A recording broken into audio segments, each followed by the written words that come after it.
The memo arrived on a Tuesday. It was printed on hospital letterhead, and it was slid under the break room door at 6:30 in the morning, before most of the day shift had even reached for their coffee. One of the ward clerks found it first. She read it twice, then held it out to the room with a look on her face that nobody in that room would quite forget. "They're removing Caspian," she said, "effective this Friday." There are stories that begin with a policy, and then there are stories that begin with a dog lifting his head from a patient's blanket, turning toward a doorway, and waiting. This is the second kind. We are so glad you found this channel. Here at Nora's Story Haven, we believe that the most important things that ever happened in a hospital were never written in a chart. They lived in the quiet moments, in the hands that stayed a little longer, in the creatures who somehow always knew where to go. If that sounds like something you need today, then stay with us. And when the story is done, we would love to know, has an animal ever done something for you or someone you love that medicine alone could not explain? Tell us in the comments. Every single response is read. Alara Voss was 34 years old. Her hair was the color of winter wheat, kept in a low braid that rested against the back of her left shoulder. Her eyes were gray, the kind of gray that was not cold but quiet, like a morning sky before the sun fully committed. She wore her navy scrubs with the sleeves pushed to the elbow, and on her right wrist she kept a small elastic band, not for her hair, but as a habit from nursing school, something to snap when a long shift tried to dull her edges. She was first on the floor every morning. She was last to sign out every night. Nobody asked her to be. She just was.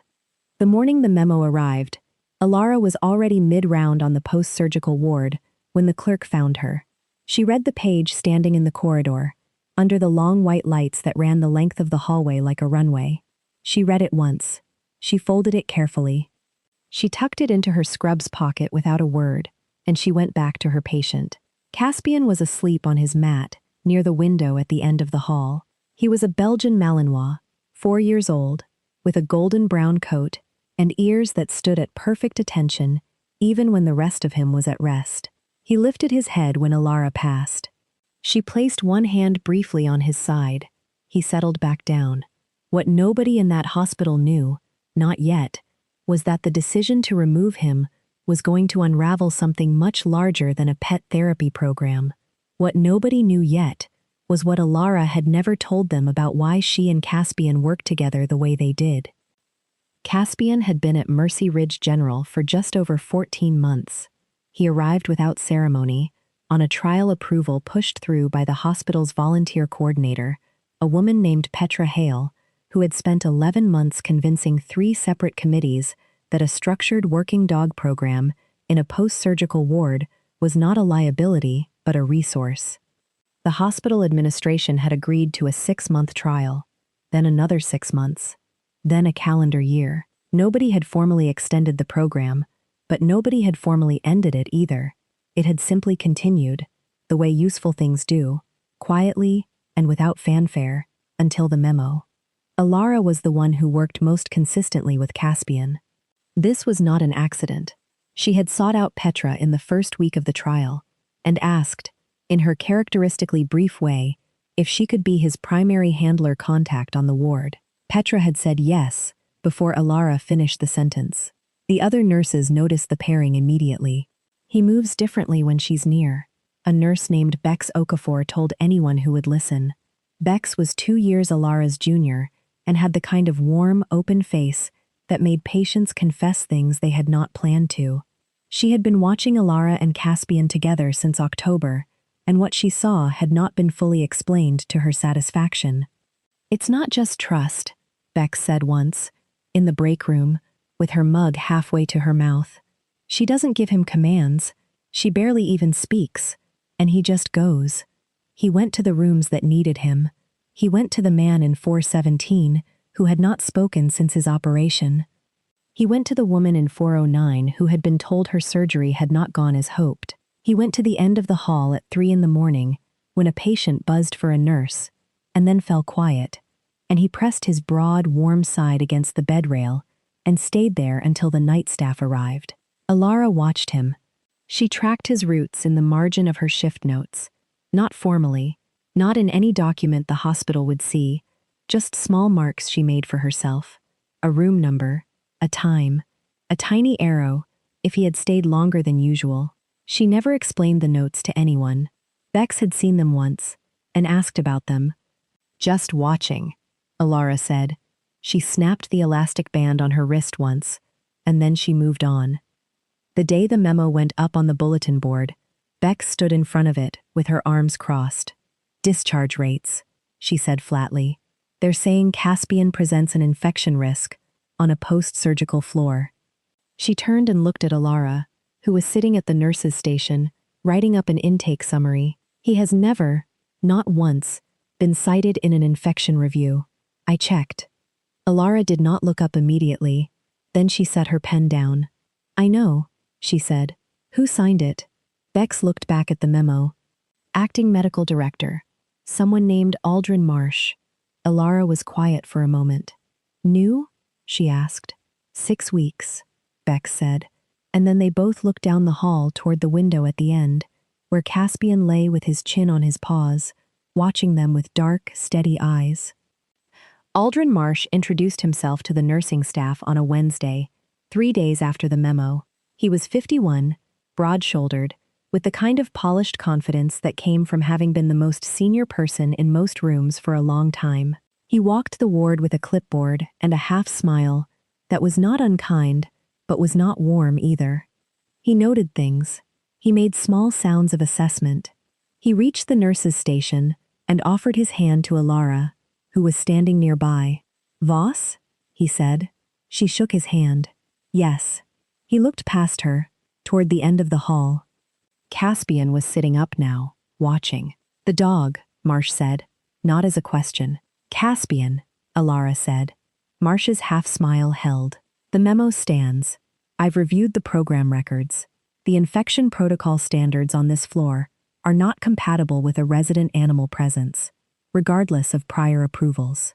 He said it the way someone says the weather. Factual. Settled. Alara's gaze was level. The discharge data on this floor since his arrival, she began. Marsh held up one hand, gently. I'm sure the data is interesting, he said. Correlation is not causation, Nurse Voss. I appreciate the commitment, but this is a clinical decision, and it's been made. He turned and walked back down the corridor.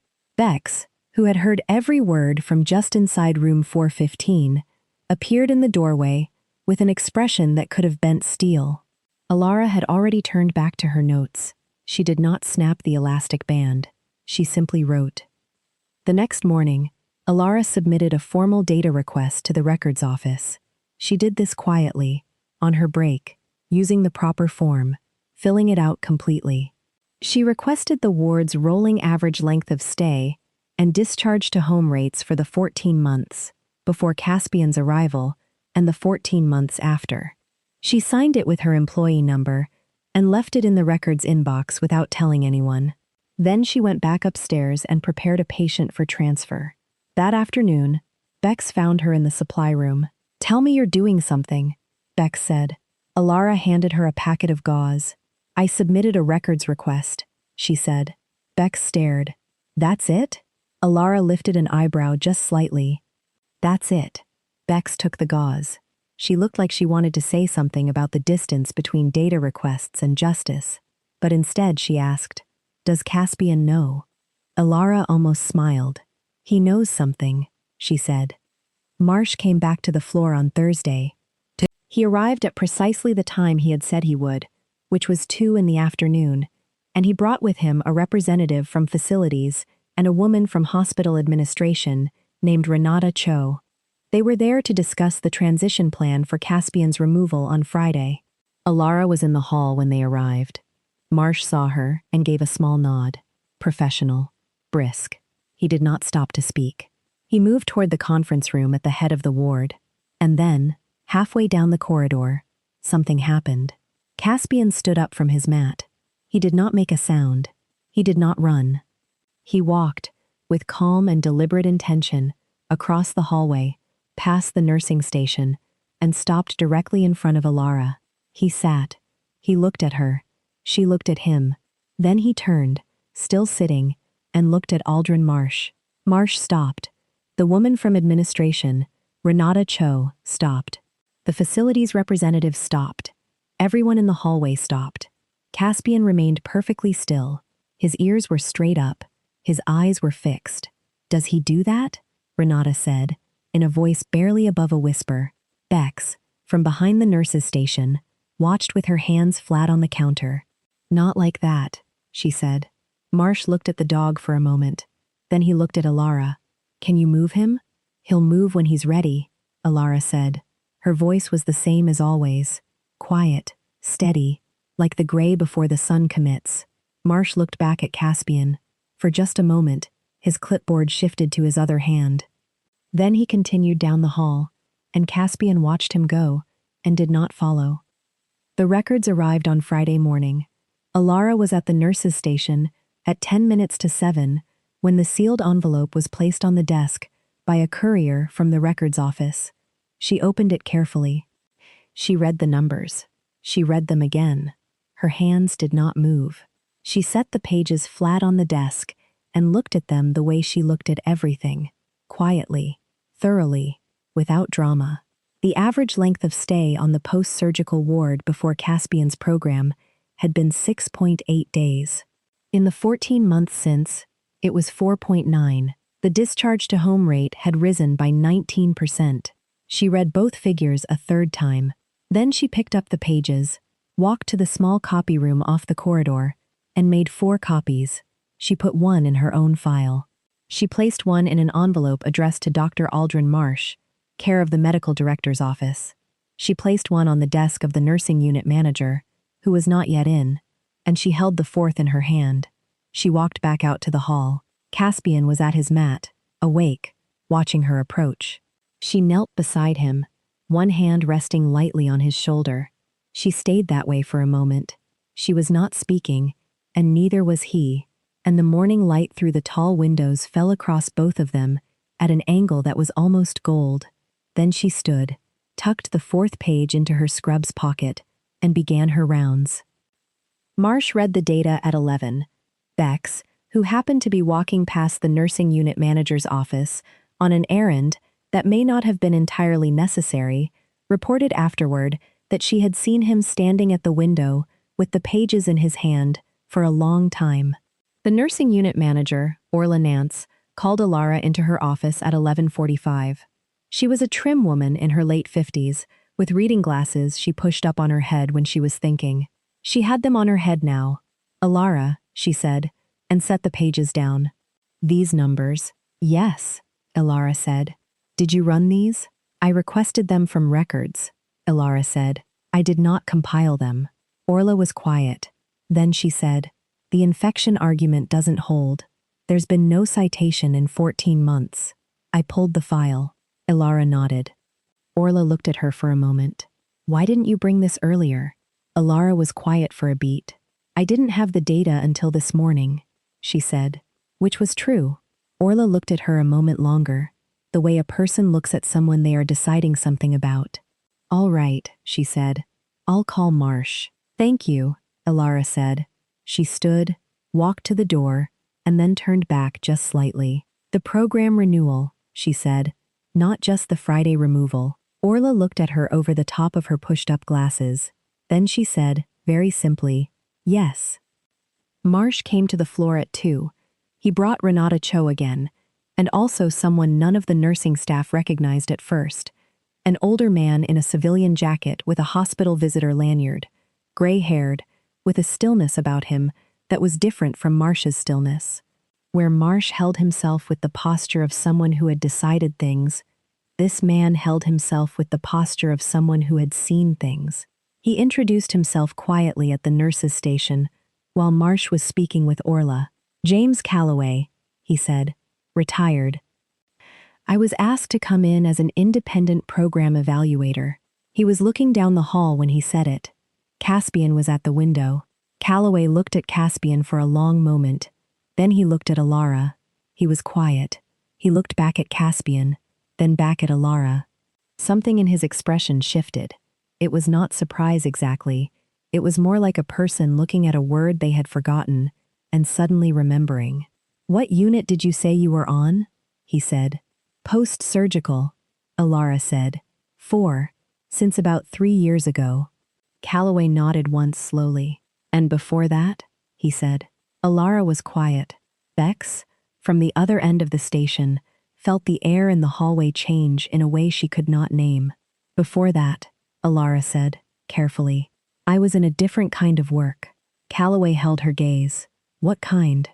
"Not nursing," she said, and then she turned toward a patient room, and the conversation appeared to be over, and nobody moved for a moment, and Calloway stood at the nurse's station and looked down at Caspian, who was now looking directly at him, and who had not looked away.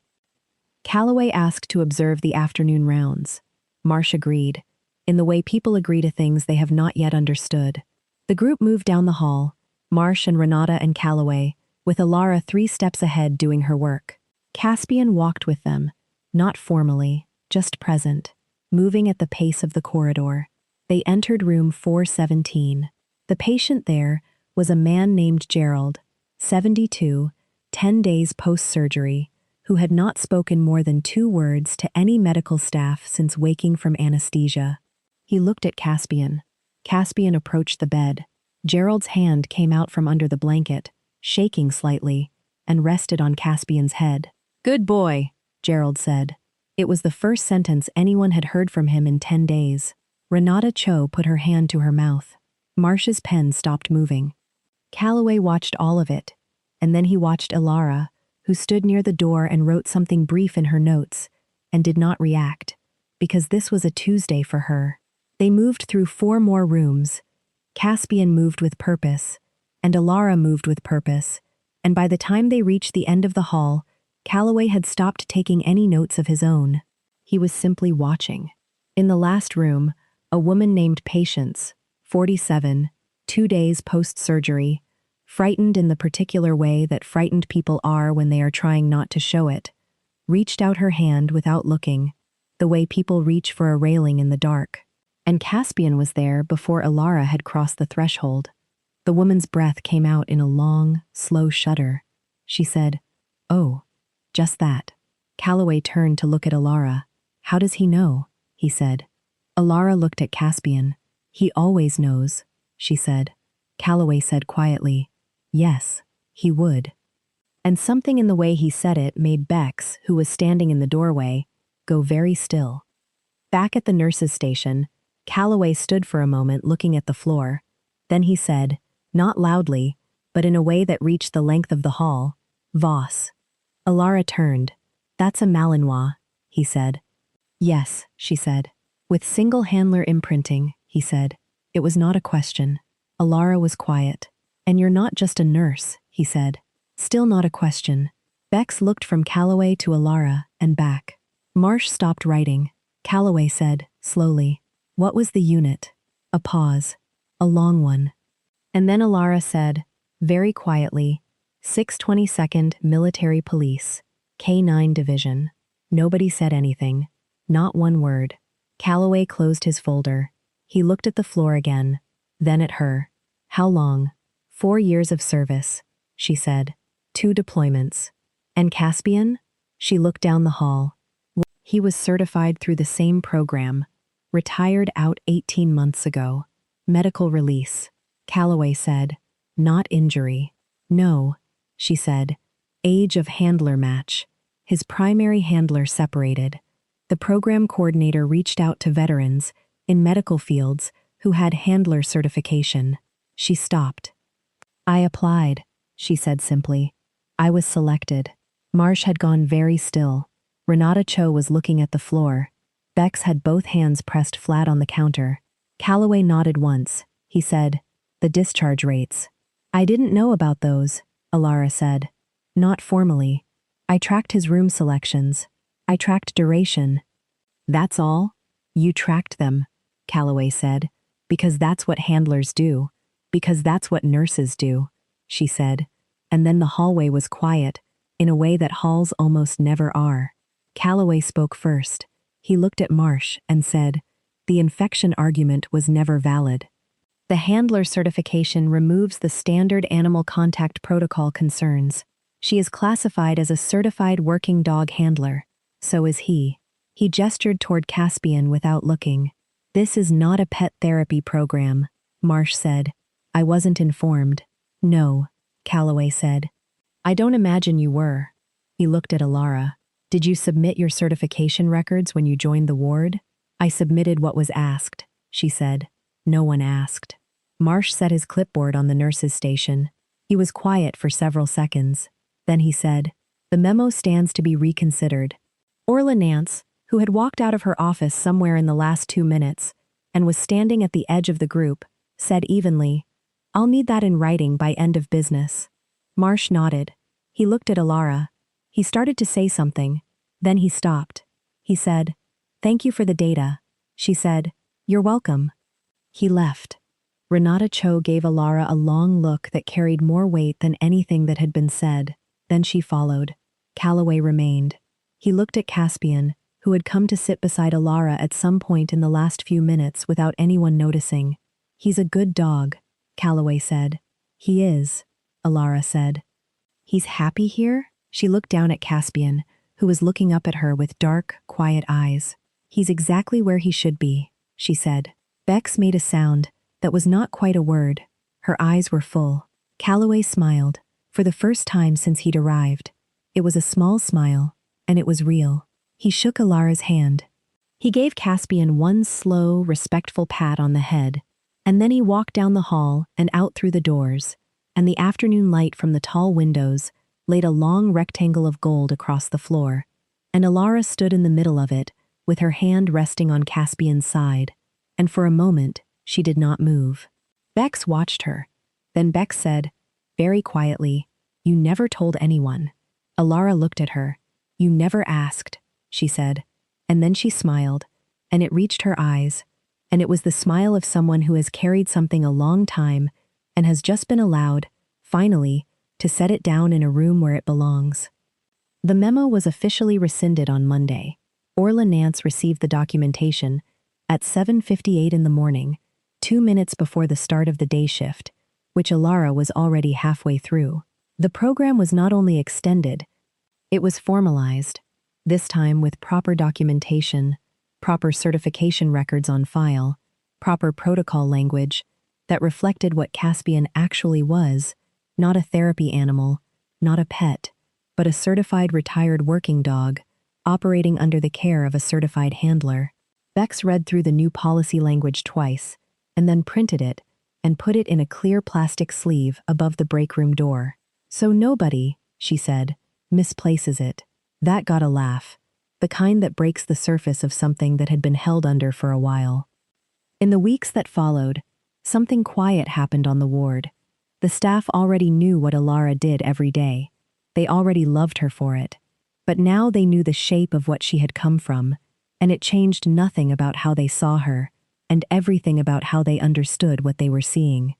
Patients noticed too, in the way patients notice the things that are not in the chart, which is to say, the things that actually matter. An older woman named Frances, in room 420, said to Bex one afternoon, She's military, isn't she? Bex looked at her. How did you know? Frances smiled with her eyes. The dog told me, she said. 3 months later, a little girl named Wren came to visit her grandfather on the ward.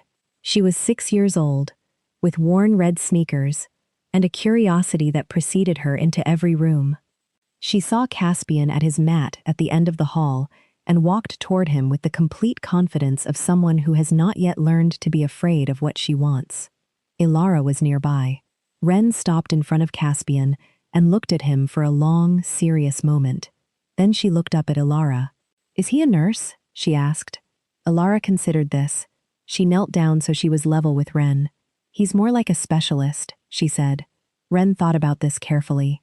What does he specialize in? Alara glanced at Caspian, then back at Wren. Knowing, she said. Just knowing. Wren nodded with the gravity of someone who fully understood. She looked back at Caspian. I think he's good at it, she said. He is, Alara said. He's very good at it. Wren reached out one small, careful hand. Caspian leaned forward very slightly and rested his nose against her palm. He held it there for a moment. Then Ren's grandfather appeared in the doorway of 422, and Ren ran down the hall to him, and Caspian watched her go. Alara stood. She rested her hand on his back, the same gesture she had used every morning and every evening since the day he arrived on the floor and chose the mat by the window and made it his own. Near the door to the unit, a small laminated card had appeared on the wall beside the hand sanitizer station. Nobody was entirely sure who had made it. Orla claimed she had no knowledge. Beck smiled when asked and changed the subject. It read, in plain black letters, "What good care looks like is often invisible to everyone except the patient." Below it, in smaller letters, it said, "Post-surgical ward, Mercy Ridge General, K9 program, active." And in the very smallest letters at the bottom, as if added as an afterthought, it said, Alara and Caspian. The note had been there for 3 weeks by the time anyone mentioned it to Alara. She read it standing in the hallway in the early morning light that came through the tall windows and fell at an angle along the corridor floor. She read it the way she read everything, quietly, thoroughly, without drama. Then she turned and walked back down the hall toward the day that was already beginning, and Caspian rose from his mat and fell into step beside her, and they moved down the long, bright corridor together, the same as they always had, the same as they always would, and the morning held steady around them, and the ward breathed, and the work went on. If something in this story sat with you, we would be glad to know. Here at Nora's Story Haven, we collect exactly these moments, the ones that happen in corridors and quiet rooms, the ones that never make the news, but never quite leave the people who witnessed them. If this is your first time here, we would love for you to stay, and we would love to hear from you. Has someone in your life ever carried a gift quietly, for years, without ever naming it? Leave us a word in the comments. We will be there.